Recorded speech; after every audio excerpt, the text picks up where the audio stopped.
সুপ্রিয় দর্শক বন্ধুরা, আসসালামু আলাইকুম। সবাই কেমন আছেন? আশা করছি যে যেখানে আছেন অনেক অনেক ভালো আছেন। দর্শক বন্ধুরা, স্যামসাং লাভারদের জন্য গুড নিউজ। 17 মার্চ গ্লোবাল মার্কেটে স্যামসাংয়ের এ সিরিজের ফোনগুলো লঞ্চ হতে যাচ্ছে।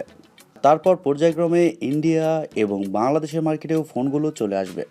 গত ভিডিওতে আমরা স্যামসাং গ্যালাক্সি A33 ওই ফোনটি নিয়ে কথা বলেছি।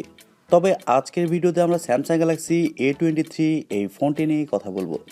ইতিমধ্যে এই ফোনটির স্পেসিফিকেশন অ্যান্ড রেন্ডার সামনে এসেছে। ফোনটির হাইলাইটেড বিষয় হচ্ছে এই ফোনে থাকছে Qualcomm স্ন্যাপড্রাগন 680 4G চিপসেট এবং এছাড়াও থাকছে 50 মেগাপিক্সেলের ক্যামেরা, আরও থাকছে 5000 mAh-এর একটি ব্যাটারি। সব কিছু মিলেই ফোনটি আসলে কেমন হবে, আর ফোনটি বাংলাদেশ এবং ইন্ডিয়ান মার্কেটে আমরা কবে পাবো, আর এর প্রাইসই বা কেমন হতে পারে, এই সবগুলো প্রশ্নের উত্তর থাকবে আজকের এই ভিডিওতে। আশা করি পুরো ভিডিও জুড়ে আমাদের সাথেই থাকবেন। আর আপনারা দেখছেন টিভি টেক টিউব, আর সবসময়ের মতো সাথে আছে আমি প্রান্ত। ভিডিওটি ভালো লাগলে অবশ্যই ভিডিওতে একটি লাইক দিবেন, চ্যানেলে নতুন হয়ে থাকলে চ্যানেলটি সাবস্ক্রাইব করে পাশেই থাকবেন। প্রথমে যদি ফোনটির ডিজাইন এবং বিল্ড কোয়ালিটি নিয়ে কথা বলি, তাহলে এই ফোনটির ডিজাইন স্যামসাং গ্যালাক্সি A22 ওই ফোনটির মতোই হতে চলেছে। লিক্স এটাই বলছে। ফোনটির ব্যাক সাইডে এবং ফ্রেমে থাকছে প্লাস্টিক, আর ব্যাক সাইডে থাকছে 4টি ক্যামেরা এবং একেবারে নিচের দিকে থাকছে স্যামসাংয়ের ব্র্যান্ডিং। তবে এই ফোনটিকে স্লিম এবং লাইট ওয়েট বলা ঠিক হবে না, কারণ এই ফোনটির থিকনেস করা হবে 8.4 মিলিমিটার এবং ওজন করা হবে 195 গ্রাম। ফোনটির সামনে আসলে আপনারা পেয়ে যাচ্ছেন একটি ফুল ভিউ ডিসপ্লে, যার উপরের অংশে ইউশেপ বা ওয়াটার ড্রপের মাধ্যমে বসানো থাকছে সেলফি ক্যামেরাটি। আর আগের ভিডিওতেই বলেছি 2022 সালে এসে ইউশেপ বা ওয়াটার ড্রপ আসলে মেনে নেওয়ার মতো না। এখানে কাট আউটের মাধ্যমে সেলফি ক্যামেরাটি ব্যবহার করা প্রয়োজন ছিল। স্যামসাংয়ের এই বিষয়গুলো মাথায় রাখা প্রয়োজন। এই ফোনটিতে ব্যবহার করা হবে সাইড মাউন্টেন ফিঙ্গারপ্রিন্ট সেন্সর, তবে তা যথেষ্ট ফাস্ট এবং অ্যাকুরেট হবে বলেই জানা গিয়েছে। আর পোর্টস অ্যান্ড বাটন হিসেবে এই ফোনটিতে সব ধরনের পোর্টস অ্যান্ড বাটনও আপনারা পেয়ে যাচ্ছেন, যেমন 3.5 millimetre headphone jack, type C slot ইত্যাদি। আর ফোনটিতে ব্যবহার করা হবে ডেডিকেটেড সিম কার্ড স্লট। এর মানে হচ্ছে এই ফোনটিতে আপনারা 2টি সিম কার্ডের পাশাপাশি একটি মাইক্রোএসডি কার্ড ব্যবহারেরও সুযোগ পাবেন, তাও আবার সর্বোচ্চ 1 টেরাবাইট পর্যন্ত। ফোনটি কয়েকটি কালারে পাওয়া যাবে, যেমন ব্ল্যাক, হোয়াইট, ব্লু ইত্যাদি। ওভারঅল সব কিছু মিলিয়ে ফোনটির ডিজাইন এবং বিল্ড কোয়ালিটি আপনাদের কাছে কেমন মনে হচ্ছে, কমেন্ট করে আপনাদের মূল্যবান মতামত অবশ্যই জানাবেন। আর আমার কাছে ওই ফোনটির ডিজাইন মোটামুটি ভালোই লেগেছে, তবে একেবারে যে খুব বেশি ভালো লেগেছে এরকমটা বলবো না, কারণ এই ফোনটিতে ইউশেপের মাধ্যমে সেলফি ক্যামেরাটি ব্যবহার করা হয়েছে, যা 2022 সালে এসে খুবই খারাপ লাগে। এবার যদি ফোনটির ডিসপ্লে নিয়ে কথা বলি, তাহলে এই ফোনে থাকছে 6.6 ইঞ্চির TFT LCD প্যানেল। তবে ডিসপ্লেটি হতে চলেছে ফুল এইচডি প্লাস রেজুলেশনের একটি ডিসপ্লে, যার রেজুলেশন হিসেবে থাকছে 1080x2408 পিক্সেল এবং আরও থাকছে 400 PPI ডেন্সিটি। আর ফোনটির স্ক্রিন টু বডি রেশিও হিসেবে থাকছে 83.0%। তবে শোনা যাচ্ছে এই ফোনটির ডিসপ্লের প্রোটেকশন হিসেবে থাকছে কর্নিং গরিলা গ্লাস 5, যা অবশ্যই একটি ভালো ব্যাপার। তবে এই ফোনটিতে যদি সুপার অ্যামোলেড বা অ্যামোলেড প্যানেল ব্যবহার করা হতো, সেক্ষেত্রে কিন্তু দারুণ হতো, কারণ TFT প্যানেল খুব একটা ভালো হয় না। TFT প্যানেল না দিয়ে যদি এখানে IPS প্যানেলও ব্যবহার করা হয়, তাহলেও কিন্তু ভালো হবে। TFT প্যানেল থাকার কারণে ফোনটিতে যে কোনো কন্টেন্ট প্লে করলে শার্পনেসের ঘাটতি অবশ্যই ফিল করবেন, আর আউটডোরে এই ডিসপ্লেটির ব্রাইটনেসের ঘাটতি অবশ্যই ফিল করবেন। তবে ডিসপ্লেটা যে একেবারেও খারাপ হবে আমি এরকমটা বলছি না, তবে এখানে IPS বা সুপার অ্যামোলেড ডিসপ্লে ব্যবহার করা হলে ভালো হতো। ফোনটির সফটওয়্যার এবং পারফরমেন্স নিয়ে যদি কথা বলি, তাহলে এই ফোনে থাকছে অ্যান্ড্রয়েড 12, যার ব্যাকএন্ডে থাকছে One UI 4.1। আর আমি প্রথমেই বলেছি ফোনটিতে চিপসেট হিসেবে থাকছে Qualcomm স্ন্যাপড্রাগন 680, যা একটি 4G চিপসেট। তবে চিপসেটটা কিন্তু নতুন চিপসেট, যা 6 ন্যানোমিটার আর্কিটেকচারে তৈরি করা একটি Octa-core প্রসেসর এবং জিপিইউ হিসেবে থাকছে Adreno 610। অনেকেই বলছে এই ফোনটি হবে 5G, আবার অনেকেই বলছে 4G।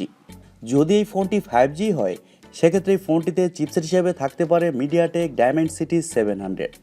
আর Qualcomm স্ন্যাপড্রাগন 680 এই চিপসেটটা কিন্তু রেডমি নোট 11 ওই ফোনটিতেও ব্যবহার করা হয়েছে গ্লোবাল ভার্সনে। চিপসেটটা কিন্তু খুবই ভালো একটি চিপসেট, আর এর কারণে ফোনটিতে যে কোনো হাই লেভেলের গেমস মিডিয়াম সেটিংসে আপনারা খুব ভালোভাবে খেলতে পারবেন। মিডিয়াম সেটিংসে যে কোনো গেমস খেলার সময় এই ফোনটিতে ল্যাগ বা ফ্রেম ড্রপের দেখা পাবেন না, আর মাল্টিটাস্কিং বা ভিডিও এডিটিংয়ের মতো কাজগুলো খুব সহজেই করতে পারবেন। ফোনটি 3টি ভ্যারিয়েন্টে আসতে পারে। 4GB র্যাম, 64GB রোম এবং 6GB র্যাম, 128GB রোম এবং 8GB র্যাম, 128GB রোম, যার স্টোরেজ টাইপ হিসেবে থাকছে UFS 2.2 এবং র্যাম টাইপ হিসেবে থাকবে LPDDR4X। এবার যদি ফোনটির ক্যামেরা সেকশন নিয়ে কথা বলি, তাহলে এই ফোনটির ব্যাক সাইডে থাকছে 4টি ক্যামেরা, যার মেইন সেন্সর হিসেবে থাকছে 50 মেগাপিক্সেলের একটি ওয়াইড সেন্সর যা 1.8 অ্যাপারচার এবং সেকেন্ডে থাকবে 5 মেগাপিক্সেলের একটি আলট্রা ওয়াইড সেন্সর যা 2.2 অ্যাপারচার এবং থার্ডে থাকছে 2 মেগাপিক্সেলের একটি ম্যাক্রো সেন্সর এবং সবশেষে থাকছে 2 মেগাপিক্সেলের একটি ডেপথ সেন্সর। আর ব্যাক ক্যামেরার ফিচার হিসেবে থাকছে এলইডি ফ্ল্যাশ, HDR, প্যানোরামা। কিন্তু খারাপ লাগার মতো বিষয় হচ্ছে এই ফোনটির ব্যাক ক্যামেরা দিয়ে আপনারা সর্বোচ্চ 1080pতে 30 fps শ্যুট করতে পারছেন। এখানে কিন্তু 2K বা 4K অপশানটা থাকছে না। আর ফোনটির সামনে আসলে আপনারা পেয়ে যাচ্ছেন 8 মেগাপিক্সেলের একটি ওয়াইড সেন্সর যা 2.2 অ্যাপারচার। আর সেলফি ক্যামেরা দিয়েও আপনারা শুধুমাত্র 1080pতে 30 fps শ্যুট করতে পারছেন। ফটো কোয়ালিটির কথা বলতে গেলেই ফোনটির ব্যাক ক্যামেরার মেন সেন্সরের ফটো কোয়ালিটি ভালো হবে।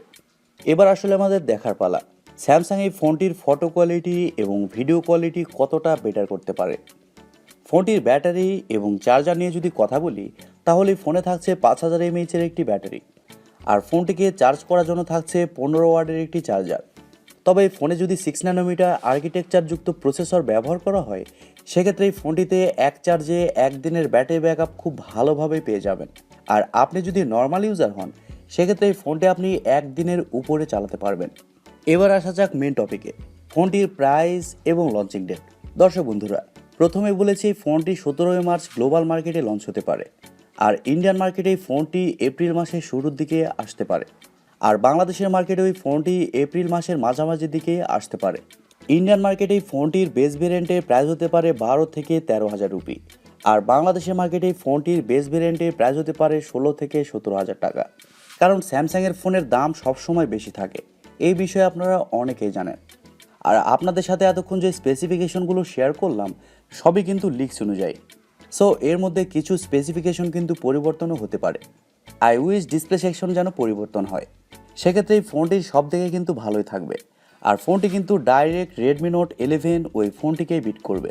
আর দিন শেষে প্রাইজের উপরেও কিন্তু অনেক কিছু নির্ভর করবে। এবার আসলে আমাদের দেখার পালা স্যামসাং এই ফোনটি কবে এবং কেমন প্রাইস পয়েন্টে লঞ্চ করে। ফোনটি যখনই লঞ্চ হবে তখন এই ফোনটি নিয়ে আবারও একটি ভিডিও নিয়ে আসবো। ততক্ষণ পর্যন্ত আমাদের সাথেই থাকবেন। সো দর্শক বন্ধুরা, এই ছিল আজকের ভিডিওটি আপনাদের কাছে কেমন লেগেছে কমেন্ট করে অবশ্যই জানাবেন। আর ভিডিওটি যদি সত্যিই ভালো লেগে থাকে তাহলে টিপি টেক টিউব চ্যানেলটি সাবস্ক্রাইব করুন, ভিডিওতে একটি লাইক দিবেন আর সব সময় আমাদের পরিবারের একজন হয়ে থাকবেন, কারণ আপনাদের সাপোর্ট এবং ভালোবাসার সব সময় প্রয়োজন। সো আজকের মতো এই পর্যন্তই, দেখা হবে পরবর্তী কোনো ভিডিওতে।